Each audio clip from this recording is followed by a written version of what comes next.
पूरे देश में सबसे बड़ा लोकतंत्र का पर्व मनाया जा रहा है लोकसभा चुनाव की शक्ल में।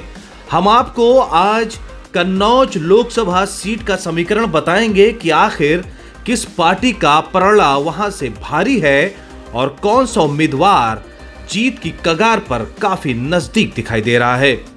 वहीं समाजवादी पार्टी का किला कन्नौज इस बार के लोकसभा चुनाव में भी समीकरण के लिहाज से मौजूदा सांसद डिंपल यादव के पक्ष में खड़ा दिखाई देता है।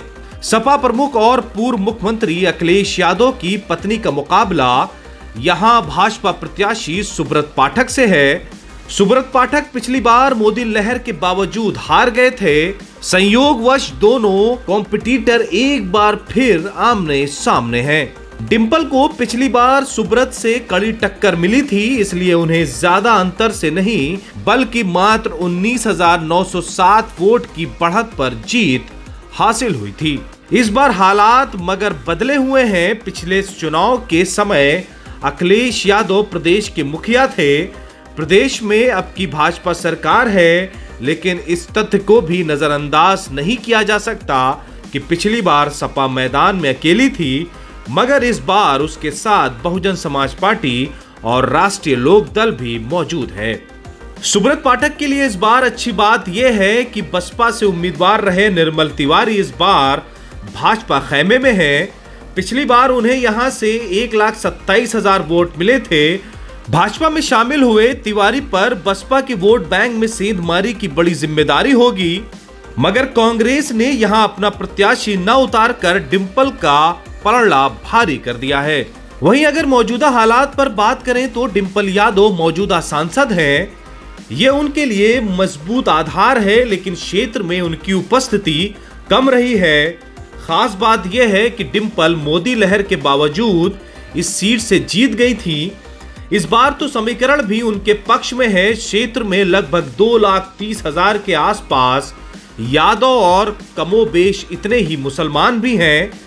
इनमें सपा की गहरी पैठ है। लगभग 2,50,000 दलित किसी भी प्रत्याशी की हार जीत में निर्णायक हैं। इस बार सपा बसपा का गठबंधन है, साथ ही कांग्रेस ने वॉकओवर दिया है, इसलिए मुस्लिमों और दलितों का आकर्षण भी डिंपल की ओर है। पिछले चुनाव में छिबरा, मऊ, तिरवा, बिधुना और कन्नौज सदर से डिंपल यादव को ज्यादा वोट नहीं मिले थे, बल्कि बसपा प्रत्याशी तिवारी को ज्यादा वोट मिले थे। इन इलाकों में दलितों और मुस्लिमों की अच्छी खासी संख्या है, इसलिए इन इलाकों के मत सपा बसपा गठबंधन की ओर जा सकते हैं। आइए अब आपको जरा मुद्दों की बात बताते हैं। वहीं आवारा पशुओं से फसल की सुरक्षा करना सबसे बड़ी दिक्कत की बात है। वहीं आलू किसानों की दिक्कत काफी है। वहीं पैदावार अधिक होने से आलू फेंकना पड़ता है। यहाँ कोई बड़ी मंडी नहीं है, ये भी एक वहाँ के लोगों के अंदर मलाल है। इतिहास के झरोखे से देखें तो वर्ष 1998 में सपा ने ये सीट भाजपा के सांसद चंद्रभूषण सिंह से छीनी थी। उसके बाद से लगातार हुए चुनावों में ये सीट सपा की झोली में रही। अखिलेश यादव ने अपनी सियासी पारी का आगाज कन्नौज संसदीय सीट पर 2000 में हुए उपचुनाव से किया था। इसके बाद अखिलेश यादव ने लगातार 3 बार यहां से जीत हासिल की। डिंपल यादव इससे पहले वर्ष 2009 में फिरोजाबाद लोकसभा उपचुनाव में अपनी किस्मत आजमाई थी, लेकिन उन्हें सपा से बागी होकर कांग्रेस में गए अभिनेता राज बब्बर से पराजय का सामना करना पड़ा था। साल 2012 में अखिलेश ने प्रदेश का मुख्यमंत्री बनने के बाद कन्नौज सांसद पद से इस्तीफा दे दिया था।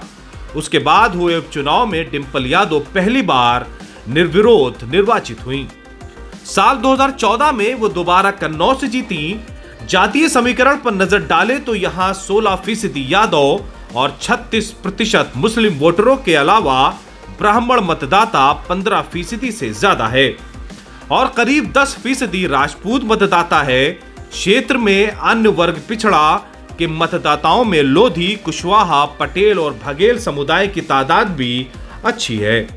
वहीं अगर बात करें तो कन्नौज संसदीय क्षेत्र में मतदान चौथे चरण में 29 अप्रैल को होगा।